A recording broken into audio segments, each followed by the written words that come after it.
తెలుగు చిత్ర పరిశ్రమతో పాటు రాజకీయాలలో ఎన్నో సంచలన రికార్డులను తన పేరిట రాసుకున్నారు అన్న ఎన్టీఆర్. ఇక టాలీవుడ్ సినీ ఇండస్ట్రీలో ఎన్టీఆర్ క్రియేట్ చేసిన ఒక రేర్ రికార్డ్ ఎన్నటికీ ఏ హీరో కూడా బ్రేక్ చేయలేరు. అన్న తన సినీ జీవితంలో దాదాపుగా 300 చిత్రాలు నటించారు. అందులో ఎక్కువగా ఈయన టైటిల్ రోల్ చేసిన చిత్రాలే మెజారిటీ అని చెప్పాలి. 44 ఏళ్ల సినీ కెరీర్లో 48 పౌరాణికాలలో నటించారు. 18 చరిత్రాత్మక చిత్రాలలో విభిన్న పాత్రలు పోషించారు. 55 జానపద చిత్రాలలో కథానాయకుడిగా నటించారు. 186 సాంఘిక చిత్రాలు చేశారు. అప్పట్లో పాన్ ఇండియా లెవెల్లో హిందీ, తెలుగు, తమిళంలో చండీరాణి అనే సినిమాతో సత్తా చాటారు. అంతేకాదు నయా ఆద్మీ అనే సినిమాతో నటించారు. ఈ సినిమా తెలుగులో సంతోషం అనే పేరుతో విడుదలైంది. ఆ సంగతి పక్కన పెడితే హీరోగా ఎన్టీఆర్ పనైపోయిందనుకున్న వాళ్లకు 1977లో తన సినిమాలతో గట్టి సమాధానమే ఇచ్చారు.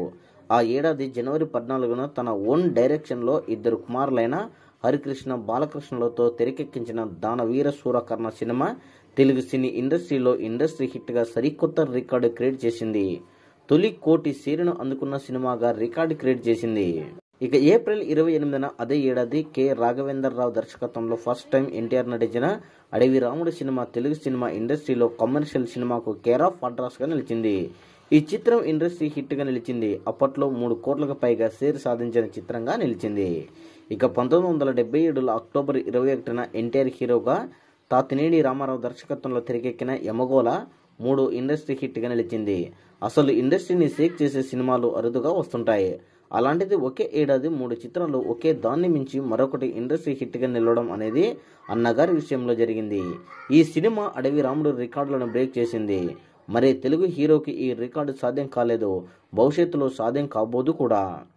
ఇక 1970లో ఎన్టీఆర్ ఈ 3 ఇండస్ట్రీ హిట్ మూవీస్తో పాటు చాణక్య, చంద్రగుప్త, ఎదురిత, మా ఇద్దరి కథ వంటి మరో 3 చిత్రాలు నటించారు.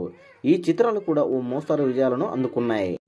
1923 మే 28న జన్మించిన ఎన్టీఆర్ 1996 జనవరి 18న తుది శ్వాస విడిచారు.